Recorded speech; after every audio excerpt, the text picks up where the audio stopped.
बिस्मिल्लाहिर्रहमानिर्रहीम। मैं हूं आपका host doctor Tanveer Arshad Chaudhary, family physician expert in family medicine.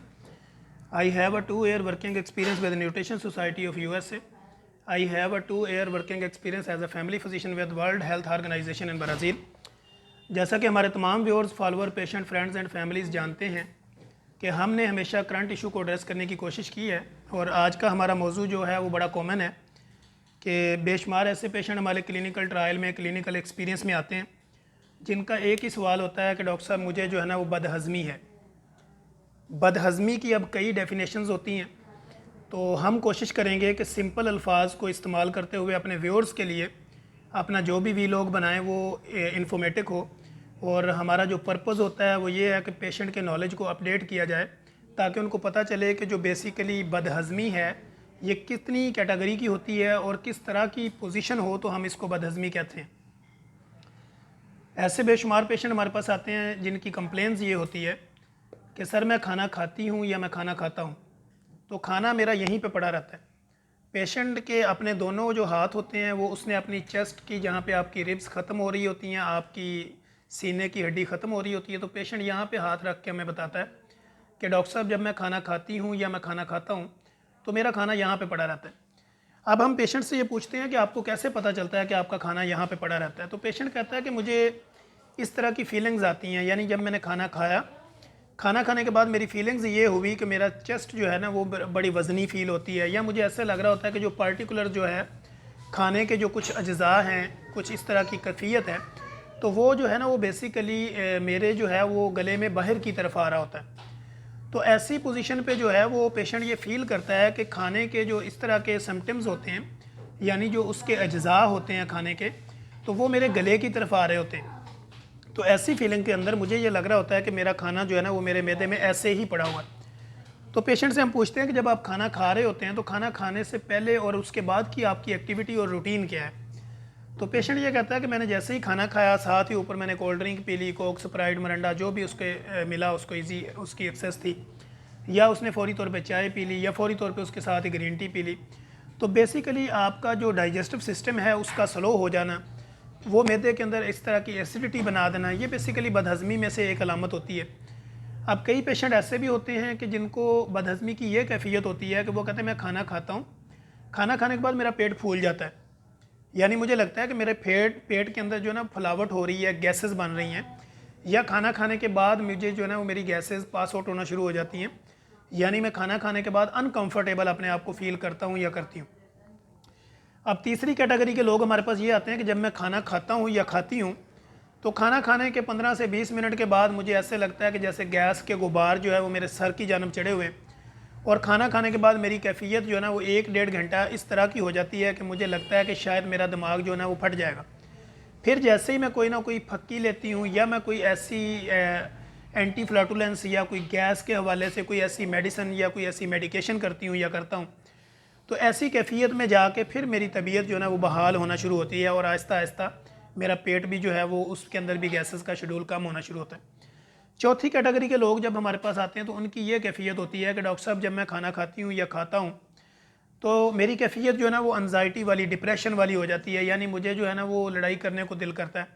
या मेरा दिल करता है कि मुझे कुछ समझ नहीं आ रहा कि मैं क्या करना चाहती हूँ या क्या करना चाहता हूँ। तो ये वो कंडीशंस हैं जो पेशेंट हमारे क्लिनिकल ट्रायल में आके हमें बताते हैं। अब इसके अपोजिट जो है वो इंटरनेशनल गाइडलाइंस भी होती हैं, जैसे कि गैस्ट्रो की जो हमारी इंटरनेशनल सोसाइटीज़ हैं, इसी तरह हिपोटोलॉजी की जो हमारी इंटरनेशनल सोसाइटीज़ होती हैं, वो अपनी एक रिकमेंडेशन देती हैं, अपनी एक गाइडलाइन बनाती हैं डिफरेंट किस्म के सिनेरियो को, डिफरेंट किस्म के एक्सपीरियंस को उठा के। अब उन्हीं को फॉलो करते हुए फिर हमने देखना होता है कि कौन सा पीपीआई देते हैं या कौन सी ऐसी मेडिकेशन हम पेशेंट की कर रहे हैं जो उसके स्टोमिक की कंडीशन को जो है वो इस तरह का अपसेट ना होने दे कि जिससे पेशेंट को अनकंफर्टेबल फील हो, गैसेस फील हो, या उसको बदहज़मी की कंप्लेन लगे। अब चूँकि हमारे मुल्क के अंदर ये इस तरह की कैफियत नहीं है कि इंटरनेशनल गाइडलाइन को इतना फॉलो नहीं किया जाता, तो लोकल बेसिस के ऊपर जब पेशेंट हमारे क्लिनिकल ट्रायल में आता है, वो कम एजुकेटेड होता है, तो पेशेंट ने आके या तो पेट पे हाथ रखा होता है, या वो उसके पीछे किडनी वाली साइड पे पेशेंट बता रहा होता है कि मुझे जो है ना वो गैसेस बनी या पेन हो रहा है, या मेरे सीने के ऊपर खाना ठहरा हुआ है। अब ऐसी कैफियत में हमने भी जो पेशेंट को गाइडलाइन देनी होती है या उसकी मेडिकेशन करनी होती है, या उसके साथ हम पेशेंट को जो उसकी एडवाइस देते हैं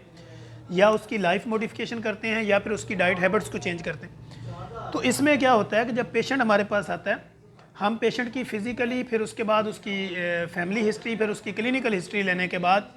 हम इस स्टेज पे पहुंचते हैं कि पेशेंट की पहले ये जस्टिफाई करना होता है कि प्रॉपर हमने डायग्नोज करना होता है कि पेशेंट की जो बदहज़मी की जो किस्म है वो कौन सी है। एक तो बदहज़मी वो है कि उसने खाना खाया वॉमिट की कैफियत है, एक बदहज़मी ये है कि उसने खाना खाया पेट का उफार है, एक बदहज़मी ये उसने खाना खाया तो उसकी चेस्ट के ऊपर ही खाना पड़ा हुआ है, तीसरा ये है कि उसने खाना खाया और खाना खाने के बाद उसकी गैसेस के शेड्यूल अपसेट हो गए या उनको फील हुआ कि मुझे हर 2-4-5 मिनट के बाद मेरी गैस जो है वो पेट से रिलीज़ हो रही।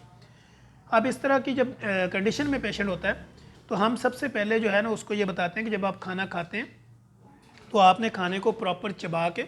छोटे साइज़ के आपने नवाले लेने हैं, खाने को प्रॉपर चबा के आपने अपने मैदे को देना है। चूँकि आपके मैदे के अंदर तोड़ फोड़ का एक सिस्टम होता है, वहाँ पे खाना एक प्रॉपर बारीक शेप में जाता है, फिर लिक्विड फॉर्म में जाता है, फिर आपका मैदा जो है वो खाना आपका स्मॉल इंटेस्टाइन को देता है जो कि काफ़ी लंबी चौड़ी होती है। वो फिर आपके इस तरह के सिस्टम को अलग अलग करके प्रोटीन्स, फिर उसके अंदर कार्ब है, जिस तरह की भी चीज़ें हैं, वो जिस्म का एक अपना निज़ाम चलता है।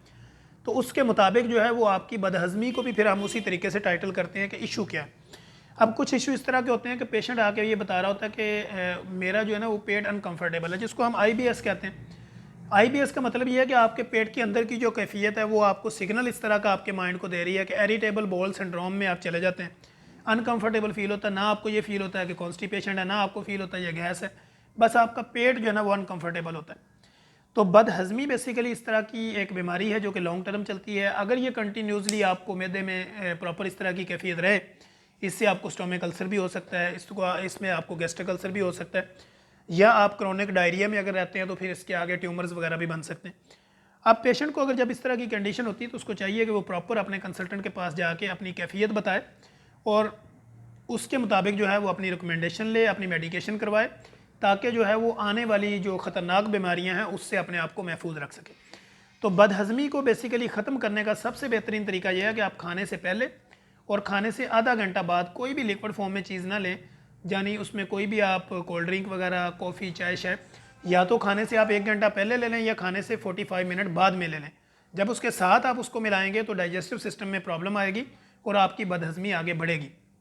फिर एक इस तरह की कॉमन और गलती लोग करते हैं कि मसलन फ्रूट्स को उसके साथ ही खाना, फिर साथ ही जो है ना वो आपने लिक्विड चीज़ में स्वीट डिशेस वगैरह सारी इकट्ठी करके एक ही दफ़ा अपने स्टोमिक में डालते हैं और वो भी आपका स्टोमिक चूँकि हैवी हो जाता है, वज़नी हो जाता है, इससे भी आपको बदहज़मी होती है। तो लिहाजा आपने हर चीज़ को खाना है तो प्रॉपरली उसमें टाइम लिमिट का ख़ास ख्याल रखें। हमने अपने हर वीलॉग के अंदर अपने जितने भी व्यूअर्स हैं उनको ये बताया कि कम खाएँ, ज़्यादा चलें। जब वो कम खाएंगे, ज़्यादा चलेंगे, उनकी बॉडी प्रॉपर काम करेगी, इंटेस्टाइनल प्रॉपर फंक्शन करेंगी, मेटाबॉलिज्म सिस्टम ऑफ जो उसका स्टोमिक है वो सही चलेगा, डाइजेस्टिव सिस्टम उसका सही चलेगा, ब्लड सर्कुलेशन ठीक होगी और वो बहुत सारी बीमारियों से बचेगा। इसी तरह हमारा ये स्लोगन है कि कभी भी जो है ना आपने कोई भी मेडिकेशन जब करनी है तो वो सेल्फ मेडिकेशन नहीं करनी। आपने कंसल्टेंट की रिकमेंडेशन के बगैर की हुई सेल्फ मेडिकेशन आपके किडनी और आपके लिवर को डैमेज कर सकती है, लिहाजा सेल्फ मेडिकेशन आपके लिए हमेशा नुकसानदेह होती है। तीसरा जो हम अपने हर वीलॉग में हमेशा कहते हैं कि क्वालिटी और क्वांटिटी को मद्देनज़र रखना है, क्योंकि क्वालिटी अच्छी होनी चाहिए, क्वांटिटी कम होनी चाहिए। चीज़ आप खाएं लेकिन अच्छी क्वालिटी की, कम क्वांटिटी की, तो फिर इस तरह आपका मैदा जो है ना वो प्रॉपर काम करेगा और आपको इस तरह का कोई इशू बदहज़मी वगैरह का नहीं रहेगा। तो हम इंशाल्लाह कोशिश करेंगे कि अपने नेक्स्ट एपिसोड के अंदर एक नई इन्फॉर्मेटिव सेशन के साथ दोबारा आप लोगों के लिए हाज़िर हों। तब तक के लिए इजाज़त दीजिए। अल्लाह हाफिज़।